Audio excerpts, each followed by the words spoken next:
오늘은 주신 본문 말씀 가지고서요, 천국을 사모하자라는 제목으로 잠시 은혜를 나누려고 합니다. 이 말씀은 실은 지난번 금요 기도회 때 나누고 기도한 말씀이기도 합니다. 오늘은 우리 모든 성도님들과 함께 나누고 은혜를 함께 하고자 합니다. 제가 지금 여러분들에게 천국 가고 싶은 사람 손들어 보라고 한다면 아마 한 사람도 빠짐없이 다 손을 들 것입니다. 하지만 지금 바로 천국에 가고 싶은 사람 손들어 보라고 한다면 아마 반응이 좀 다르게 나오지 않을까 그런 생각을 합니다. 천국 간다는 것이 언제인지 모르지만 나중에 가는 일이다 그렇다고 한다면 얼마든지 받아들일 수 있겠는데 지금 당장이다 그러면은 좀 생각해 보는 자세를 취하는 것이죠. 약속 잡은 것도 있고 이번 주에 할 일도 많고 그런데 지금은 당장은 좀 곤란하다는 것이죠. 또 하나의 이유가 있다고 한다면요, 이것이 죽음이라고 하는 것을 전제하기 때문에 그렇습니다. 주님께서 재림하시기 이전까지는 우리가 죽지 아니하고서는 천국에 갈 수 없기 때문에 그렇습니다. 아마 젊은 분 같은 경우에는 아직 죽을 때가 되지 않았기 때문에 그럴 것이고, 연세가 드신 분들 같은 경우는 내가 천국 갈 때가 가깝긴 해도 그래도 아직은 아니지, 아마 이런 생각 가지고 있을 것이기 때문에 그렇지 않을까 생각을 합니다. 그래서 오늘 본문 말씀 제목이 천국을 준비하자가 아니라 천국을 사모하자라는 제목입니다.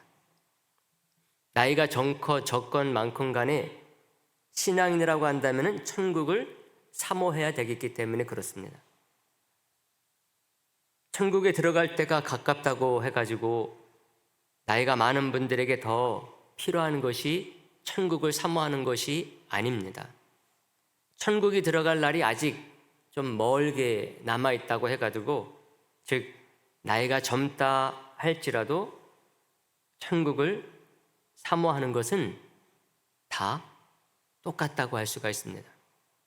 신실한 신앙인이라고 한다면 이 천국을 사모하는 마음에서 이 세상을 살아나갈 힘이 나오는 것입니다. 이 세상을 살 때 좀 더 뜻깊게 살아가야 될 이유가 있다고 한다면 그것은 바로 천국을 사모하는 자들이기 때문에 그렇다는 것이죠. 물론 신앙인이 이 세상에서 참 본이 되고 또 사람들에게 영향력 있는 삶을 살아야 되는 이유는 다른 데서 나오는 것이 아닙니다. 예수 그리스도를 믿는 믿음, 우리가 하나님의 자녀가 됐고 그리고 천국의 백성 됐다고 하는 이 사실 하나만으로도 우리는 충분히 이 세상에서 참 본이 되고 또 빛이 되는 그런 신앙인으로 살 수 있고 살아야 된다고 할 수가 있습니다. 그런 가운데서도 또 하나의 중요한 믿음의 축이 있다고 한다면 천국을 사모하는 것입니다. 우리가 신앙생활을 하는 목적이 있다고 한다면요, 그것은 이 세상에서의 부나 또 성공, 출세 정도가 절대로 아닙니다. 이것은요, 주실 수도 있지만 안 주실 수도 있어요. 이 세상에서 받아 누리는 사람도 있지만 그렇지 않은 사람도 있습니다. 그러나 천국은 달라요. 천국은 주님을 믿는 하나님의 자녀요, 하나님 나라의 백성이면은 다 똑같이 누릴 수 있는 것이 바로 천국입니다. 다 믿고 계시는 줄로 믿습니다. 건강도 정말 건강을 위해서 열심히 노력하시는 분 있는데 건강치 못한 분들 의외로 많습니다. 의외로 건강에 대해서 별로 관심이 없는데요, 별로 아프지도 않고 오래 사는 분들 의외로 많습니다. 이 세상이기 때문에 그런 것들이 공평하지가 않아요. 사탄이 공중권세를 잡고 있고 세상에 악이 기본적인 구조를 이루고 있는 이 세상은 그렇습니다. 근데 하나님께서 계시고 또 주님께서 계시는 천국은 다르다는 것입니다. 바울도 이것을 잘 알고 있었습니다. 그래서 고린도 교회, 그 고린도 교회가 있는 그 지역의 성도들에게 오늘 본문과 같은 말씀을 전하는 것입니다. 오늘 본문은 부활장으로 잘 알려져 있는 장이죠. 예수님의 죽으심과 부활에 대해서 아주 잘 다루고 있기 때문에 이름까지 붙어 있습니다. 오늘 본문 첫 절 12절 말씀을 그런 의미에서 다시 한번 우리가 보도록 합니다. 다 같이 다시 한번 보겠습니다. 그리스도께서 죽은 자 가운데서 다시 살아나셨다.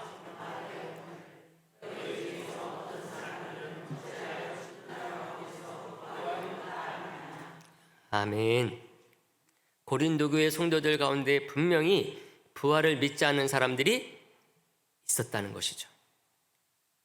여러분, 원래 그리스 로마 사람들은 부활이라는 것에 대해서 전혀 모르는 사람들이 아니었습니다.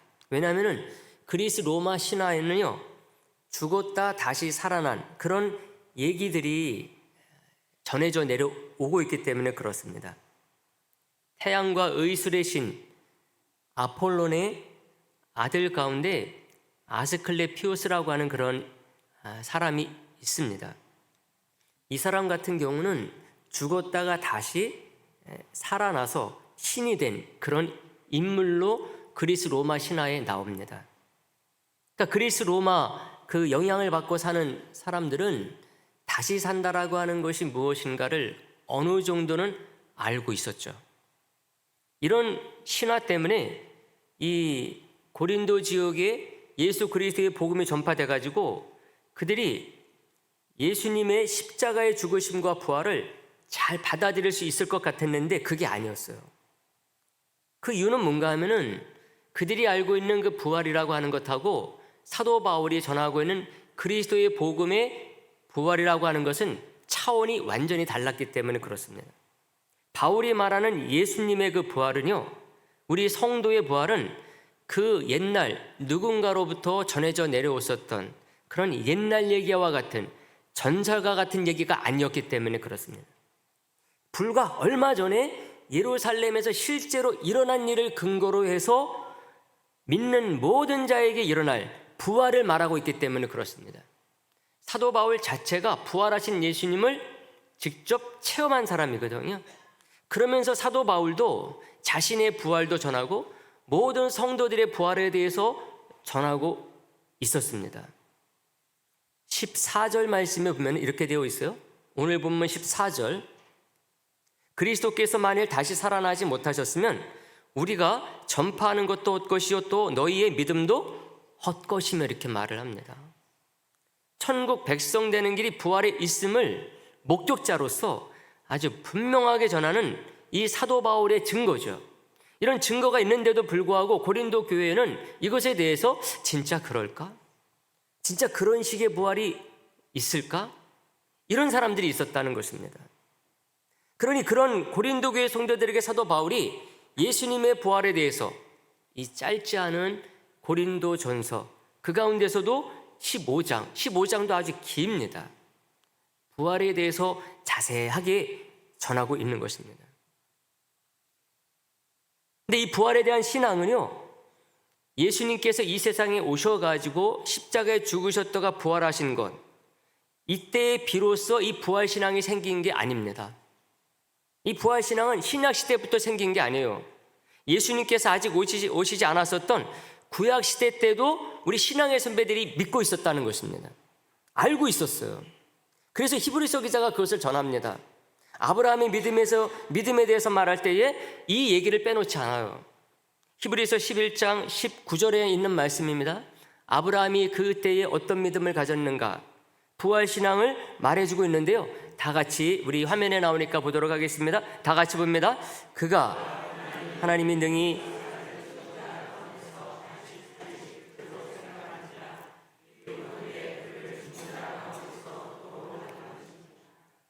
아멘. 그가는 바로 아브라함을 가리킵니다. 아브라함이 하나님이 능히 이삭을 죽은 자 가운데서 다시 살리실 줄 생각했다, 믿었다 말합니다. 부활하신 예수님께서 오시려면요 아직 2000년이나 더 있어야 돼요. 아브라함의 시대와 예수님의 시대는 2000년의 간격이 있습니다. 그것도 현대적인 그런 상황이 아니에요. 그 옛날 까마득한 옛날 고대적인 상황 속에서 2000년의 간격이 있습니다. 근데 이미 아브라함은 이때에 다시 사는 부활신앙을 가지고 있었다는 것입니다. 이것은 모세에 대해서 말하는 것을 보면 더욱더 분명하게 알 수가 있어요. 히브리서 11장 26절에는 모세가 가지고 있었던 그 신앙을 말해주고 있는데요. 이렇게 표현하고 있어요. 그리스도를 위하여 받는 수모를 애굽의 모든 보화보다 더 큰 재물로 여겼으니 이는 상 주심을 바라봄이라 이렇게 얘기를 합니다. 모세가 바라보고 있었던 그 상이라고 하는 게 뭐냐? 그거는 이 세상에서의 부귀영화가 아니었다는 것입니다. 하나님 나라 천국에서의 상을 말하는 것을 우리들이 금방 알 수가 있어요. 특히 여기에서 여러분 모세를 뭐라고 얘기를 합니까? 그리스도를 위하여 받는 수모다 이렇게 표현하고 있어요. 모세와 예수님은 1400년의 시간적인 간격이 있어요. 모세는 예수님 태어나기 1400년 전 사람입니다. 근데도 불구하고 뭐라고 말합니까? 모세는 그리스도를 위하여 그 수모를 겪었다 이렇게 말하고 있어요. 모세는 40년간 광야에서 고생만 하다 죽었으니까요. 그가 바라고 기대했었던 모든 보화, 더 큰 재물, 그것은 이 세상에서 받는 게 아니었어요. 죽어도 다시 살아서 영생을 누리는 천국에서의 삶을 이렇게 말하고 있는 것입니다. 모든 보화보다 더 큰 재물로 여긴 그 상을 모세가 바라보고 있었다는 것입니다. 이 세상에서 부나 또 명예나 권력 그거 바라보고 그렇게 그리스도를 위하여 수모를 받았던 것이 아니라는 말이죠. 칼빈 선생님도 이 부분을 주석을 하면서요.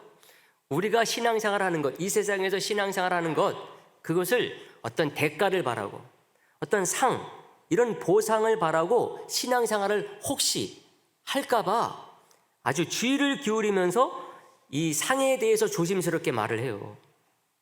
이렇게 표현합니다. 믿음은 하나님께서 상 주실 것을 목적으로 하는 것이 아니다 이렇게 딱 말해요. 그러면서 하나님께서 값없이 주시는 자비의 은총을 기대하는 것이 믿음입니다 이렇게 말을 합니다. 우리의 행위를 바라보는 것이 아니라 오직 예수 그리스도만 바라보는 게 믿음이다 이렇게 말을 합니다. 믿음 생활을 한다라고 하는 것, 어떤 상을 바라고 믿음 생활하면 안 된다는 거예요. 값없이 주시는 자비의 은총, 오직 그리스도만을 바라보고 신앙생활하는 게 믿음이다 이렇게 말하고 있는 것이죠. 그러면서 나중에서야 이 말을 해요. 믿음으로 의롭게 변화시킬 뿐만 아니라 약속된 보상도 주십니다 이렇게 말을 하고 있어요. 부원하는 식으로 이 얘기를 하는 것입니다. 그러면서 하나님은 행위에 대한 보상을 약속하시므로 믿음은 보상을 붙잡는 것이기도 합니다 이렇게 말을 합니다. 다시 한번 이 모든 것을 값없이 의롭게 여기시는 의가 먼저임을 강조하면서 이 보상과 상에 대해서는 살짝 얘기하는 것입니다. 우리가 신앙생활하는 목적의 그 방향성, 그것을 잘못 생각하지 아니하도록 이렇게 말을 하는 거죠. 그럼에도 불구하고 분명히 상이 있다는 것입니다. 즉 하나님 나라 천국이 우리를 기다리고 있다는 거죠. 이것을 분명히 하는 것입니다. 그러므로 부활과 천국의 약속은 그 어떤 보상보다 큰 상 중의 상입니다. 저 여러분들 신앙생활하는 성도와 교회가 기대할 만한 것이라는 것이죠. 사랑하는 성도 여러분, 지난번에 금요 기도회 때도 말씀드리긴 했지만은요, 여러분 구약 성경을 가만히 보세요. 물론 신약 성경도 마찬가지요. 이 믿음으로 산 신앙인들을 보게 되면은요, 대부분 다 이 세상에서는 고생만 하다 죽었어요. 여러분들이 냉정하게 성경을 보세요. 혹시 이 세상에서 신앙생활하는 목적이 이 세상에서 여러분들이 부나 건강이나 출세나 성공에 있는 것으로 알고 신앙생활하는 사람이 있다고 한다면은 여러분 성경을 냉정하게 한번 보시기를 바랍니다. 물론 하나님께서 그렇게 신앙생활 하는 분들 절대로 그냥 이 세상에서 굶주리거나 구걸하면서 살도록 내버려 두지 아니하시는 하나님인 것은 분명합니다. 근데 그것이 목적이어서는 안 된다고 하는 것을 신구약 성경의 많은 신앙인들이 보여준다는 것입니다. 특히 여러분 선지자들을 보세요. 선지자들은 다 그래요. 특히 엘리야, 엘리사 같은 선지자 중에 선지자잖아요. 근데 이 사람들 같은 경우는요, 아합과 같은 사람이 왕으로 있었던 북이스라엘에서 선지자 사역을 감당했어요. 아합이 어떤 왕입니까? 특히 그의 아내 이세벨. 그는요, 엘리야를 죽이지 못해가지고 안달이었던 여인이었어요. 권력자가 그러니까는 엘리야가 그 땅에서 마음 편히 밥 한 끼 먹을 새가 없었어요. 그 틈바구니에서 엘리야 선지자는요, 정말 맨날 쫓겨다녔습니다. 까마귀가 날라다 주는 밥을 먹었다니까요. 여러분, 까마귀가 날라다 주는 법 여러분들 먹고 싶습니까? 안 먹고 싶습니까? 저는 한 끼 정도는 먹고 보고 싶어요. 근데 그거 2끼 먹을 수 있을까요? 따뜻한 밥 해서 까마귀 날라다 주면은 오다가 다 식어버려요. 맛이 없어요. 근데 엘리야가 그 까마귀가 날라다 주는 법 먹고 3년 이상 살았다니까요. 엘리야가 나중에 죽음을 보지 아니하고 하나님께서 천국에 데려가셨지만은 여러분, 만약에 그게 끝이었었다 그렇다고 한다면은 여러분, 우리가 엘리야를 뭐 부러워할 게 있겠습니까? 아합은요, 그런데 이 세상에서 부귀영화만 누리다 죽었어요. 그 궁에서 잘 먹고 잘 살다 죽었는데 죽을 때도 어떻게 죽었느냐? 깨끗하게 죽었어요. 전쟁터에 나가서 나라를 위해서 싸우다가 죽었거든요. 그러니까 얼마나 훌륭한 왕입니까? 누가 알면은, 제대로 알지 못하면은 야, 아합은 진짜 훌륭한 왕이야. 왜? 나라를 위해서 싸우다가 활 맞고 죽었잖아. 이렇게 이 사람이 불신앙 가운데서 타락하고 부패하고 교만하게 살다가 죽었는데 죽을 때도 깨끗하게 죽었다니까요. 활 맞고 그 자리에서 죽었어요. 근데 여러분, 모든 사람들에게 물어보세요. 부러우냐고. 부럽다는 사람 한 사람도 없어요. 이세벨이 부럽다고 말하는 사람 한 사람도 없습니다. 왜 그렇습니까? 그들에게는 천국 소망이 없기 때문에 그래요. 이 세상에서 선지자로 사느라고 비천하게 살았음에도 불구하고 모든 사람들, 제대로 아는 사람들은 엘리야를 부러워하고 엘리사를 부러워합니다. 그들의 삶을 그들이 본을 삼습니다. 왜 그러느냐? 그들이 지금 하나님의 나라, 천국에서 영생복락을 누리고 있기 때문에 그런 것입니다. 우리가 솔직히 그것에 대해서 인정을 해야 돼요. 반면에 아합과 이세벨이 어떤 천벌을 지금 지옥에서 받고 있는지 우리는 너무나 잘 알고 있기 때문에 그 사람들 부러워하지 않습니다. 그들의 후손도 부러워하지 않아요. 근데 이것을 예수님도 딱 분명히 하셨어요. 우리가 진짜 부러워야 될 것이, 진짜 사모해야 될 것이 무엇인가를 예수님도 분명하게 말씀하셨어요. 아예 증거해서 보여주셨습니다. 어느 날 예수님은 제자 3명을 데리고 변화산에 올라가세요. 변화산에 올라가셔가지고 아주 영광스럽게 변화된, 우리가 정말 이 다음에 천국 가면은 살게 될 그 모습으로 예수님께서 변화하신 것입니다. 근데 혼자만 그렇게 나타나지 아니하시고 그 자리에 모세와 누구도 있었다? 엘리야도 있었어요. 베드로는 그게 얼마나 좋게 보였는지요. 예수님, 우리 이 자리에서 그냥 눌러 삽시다 그랬어요. 마태복음 17장 4절에 그 내용이 나오는데요. 우리가 이 말씀도 다 같이 한번 보도록 할까요? 다 잘 아는 말씀이지만 다 같이 봅니다. 시작. 베드로가 예수께 여쭈어 이르되 주여, 우리가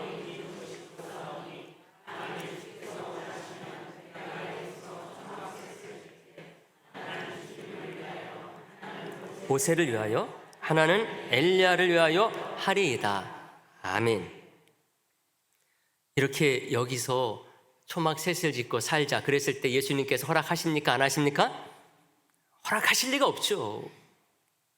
천국 하나님의 나라가 있는데 왜 여기서 초막을 짓고 살 이유가 뭐가 있느냐? 아니다. 방금 말씀드린 이 엘리야도 그렇지만 모세도 마찬가지거든요. 모세도 이 세상에서 살 때는요, 고생만 하다 죽었어요. 120년 살았는데 모세가 그래도 괜찮게 살았던 때는 젊었을 때 40년, 애굽에서 왕궁에서 살 때가 제일 낫어요. 이 모세가 내가 이제부터 하나님의 나라 이스라엘 위해서 내가 살아보겠다, 그때부터 그는 고생길이 훤했어요. 얼마나 뜻이 좋습니까? 내가 이제부터 하나님의 뜻을 받들어서 이스라엘을 위해서 내가 살아보겠다, 그런 결심하면은 그 뜻이 가상해서라도 하나님께서 건강하게 잘 먹고 잘 살게 해두셔야 되잖아요. 근데 모세를 보니까요, 그 결심 한때부터 고생이었어요. 80년 내내 광야에서 헤매다 죽었어요. 가나안까지 앞에 갔으면 그래도 하나님께서 모세, 너 여기까지 이스라엘 백성들 인도하느라고 고생했지? 가나안에 들어가서 좀 살다 죽어야지. 천국에 가도 가나안에서 좀 살다 와라, 그렇게 하지 않으셨어요. 그 가나안 바라보면서 죽게 만드셨어요. 모세가 하나님께 기도했어요. 하나님, 제가 40년 동안 이스라엘 백성들 여기까지 인도하느라고 얼마나 고생했는데 최소한 가나안에 들어가고라도 해야 되잖아요. 하나님께 기도했어요. 근데 하나님께서 아니다, 여기서 끝이야. 근데 모세가 하나님께 원망하지 않았어요. 아멘 하고 하나님의 부르심을 받았습니다. 왜요? 요한이 없기 때문에. 그게 끝이었다고 하면 원한이 있죠, 한이 맺히죠. 그러나 그때부터 진짜 하나님 나라 천국에서의 삶이 시작이 되기 때문에 모세가 여한이 없었어요. 이 세상에서 고생만 하다 간다, 하나님께서 나를 고생만 하다 죽게 만들었다, 이런 원한이 없다니까요. 왜? 이제부터 정말 천국에서 살기 때문에. 모세의 인생을 여러분들이 냉정하게 보십시오. 우리가 진짜 무엇을 바라고 신앙생활을 해야 되느냐를. 이게 모세가 가지고 있었던 믿음이었습니다. 저와 여러분들이 갖고 있는 믿음입니다. 예수님이 12명의 제자 중에 베드로, 요한, 야고보에게 이 모습을 보여준 것이거든요. 왜 보여주셨겠습니까? 앞으로 너희들이 복음을 위해서 살 때에 고생이 많을 거야. 근데 그거 고생 절대로 고생처럼 생각하지 말라. 너희들이 기다리고 있는 것은 천국이다. 실제로 예수님의 제자들 베드로, 요한, 야고보뿐만 아니라 다른 12제자들이 어떻게 살았습니까? 예수님 부활승천하시고 이 세상에 계시지 아니할 때 복음을 전하기 위해서 아시아로, 유럽으로 복음을 전하며 사는 가운데 전부 다 순교했어요. 만약에 이 세상이 끝이다 그러면 이 사람들만큼 불쌍한 사람들이 어디 있겠습니까, 여러분? 우리가 진짜 소망하고 바라고 기대할 것이 하나님의 나라, 천국에서의 영생, 복락임을 미리 보여주신 것입니다. 그래서 그 힘든 일을 감당할 때에 그것 넉넉히 이겨내라고 미리 변화산에서의 그 변화된 모습을 보여주신 거예요. 절대로 그럴 때 힘들다고 지치거나 중단하지 말아요. 하나님의 나라가 기다리고 있다. 순교도 불사해라. 아니, 불사할 수 있도록 그렇게 먼저 예수님께서 제자들에게 그거 보여주신 거예요. 천국에서 살고 있는 모세와 엘리야를 보여주신 것입니다. 모세와 엘리야가 그렇게 고생을 하더니 천국에서 지금 영생을 복락을 누리고 있다는 것이죠. 여러분, 예수님의 제자들 뿐만 아니라 우리 믿음의 선배들이 다 이렇게 살았어요. 그래서 우리가 신구약을 냉정하게 바라봐야 됩니다. 근데 어떤 혹자는 그렇게 말하기도 해요. 하나님의 나라, 천국만 바라보게 해서 이 세상에서의 삶을 소홀하게 만드는 게 기독교다, 이런 식으로 말하는 분이 있어요. 목사님들이 설교를 천국만 바라보게 해가지고 우리 신앙인들 이 세상의 삶, 가정, 사회, 또 나라, 이 세상의 삶은 적당히 살게 만든다는 거예요.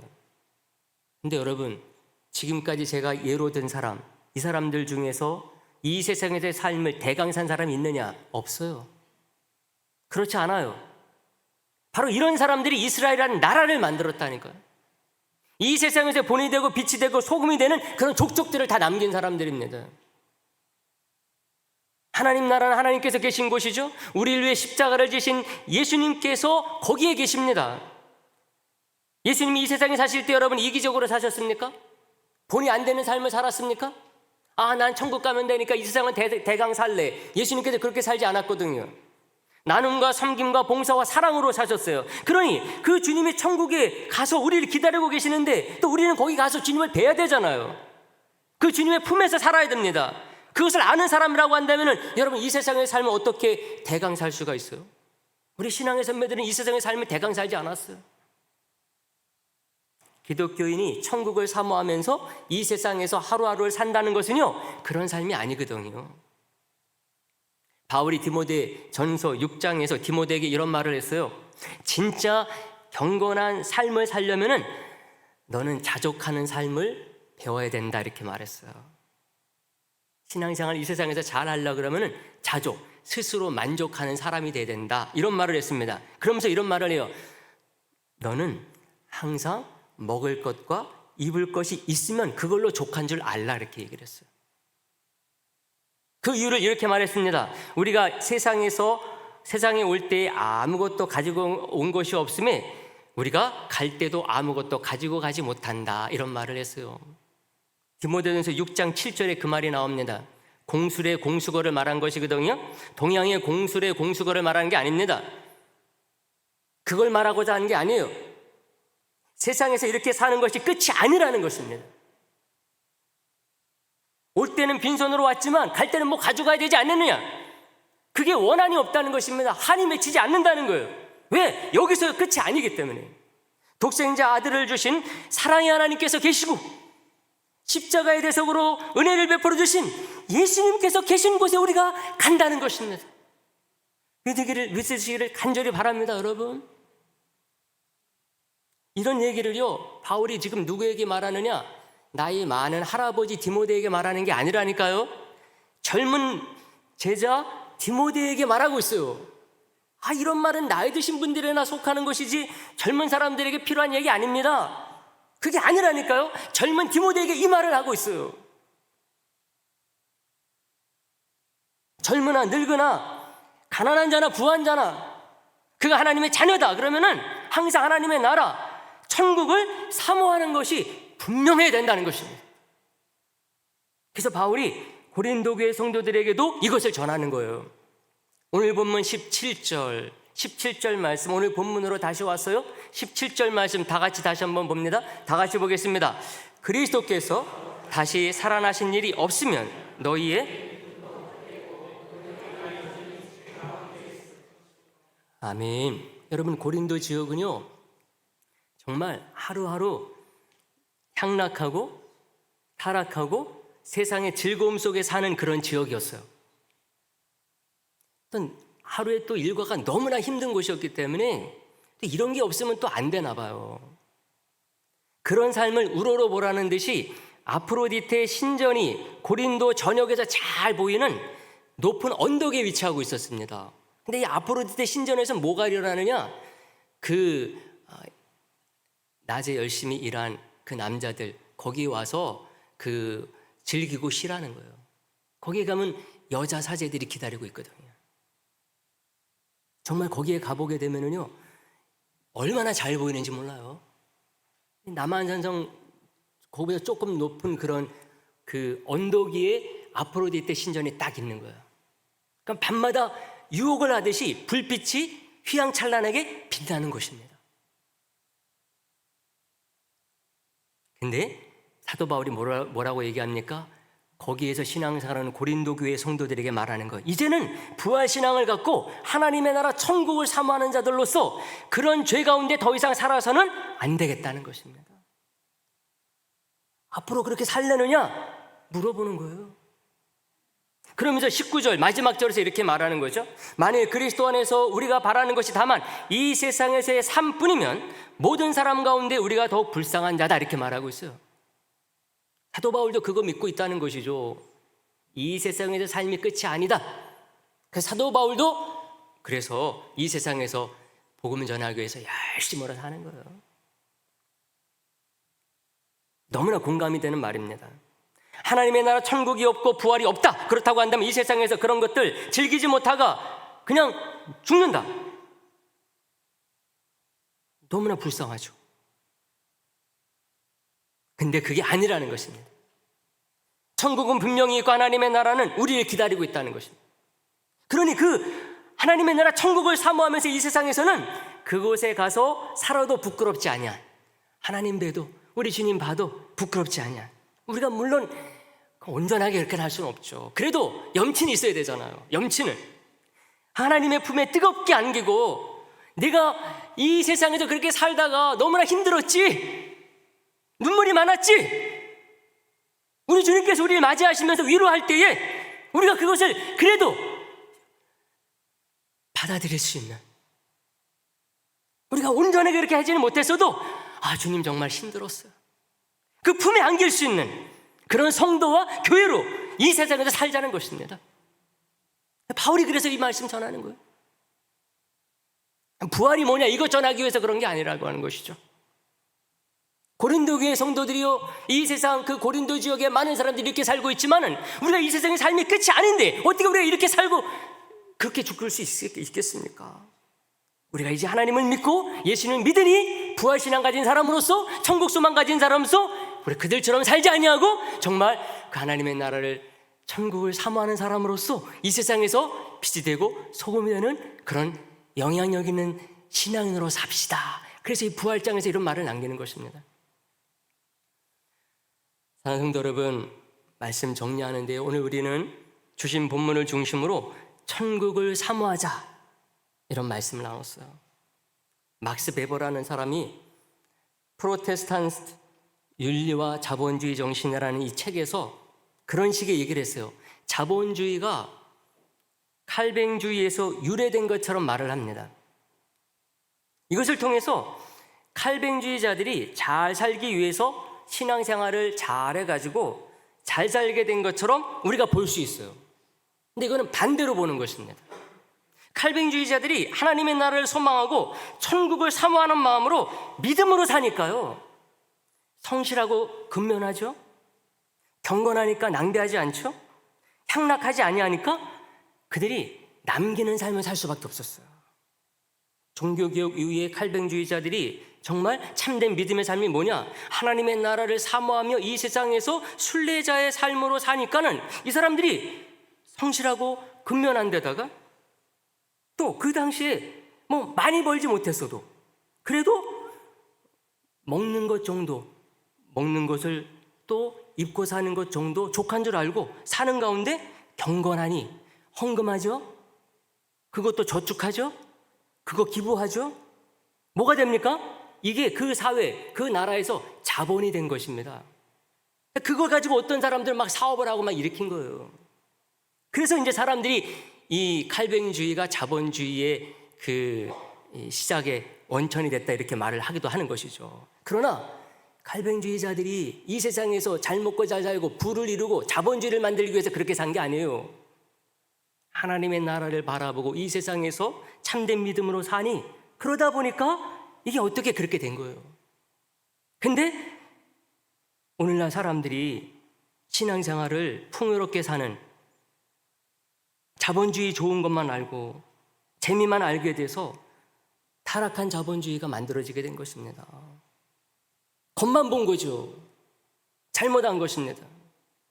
근데 우리 신앙의 선배들은 정말 천국을 사모하는 마음으로 이 세상을 순례자처럼 살았어요. 그래도 족한 줄 알았어요. 그런 사람들 주위에 많이 있지만 그런 사람들 부러워하지 않았어요. 오히려 그런 사람들 보면서 더욱더 근면하고 성실하고 저축하고 남기고 하나님께 드려서 하나님 사업하게 하고 어려운 사람 돕고 이런 일들 하면서 살 수밖에 없었어요. 그게 참된 믿음의 삶이니 당연한 것이기 때문에 그렇습니다.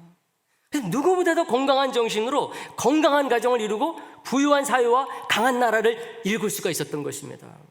그래서 그 종교개혁의 후예들, 그 유럽이 잘 살게 된 것입니다. 근데 요즘은 그 근본 원리를 잘못 알다 보니까 이렇게 이 자본주의가 이상하게 간 것입니다.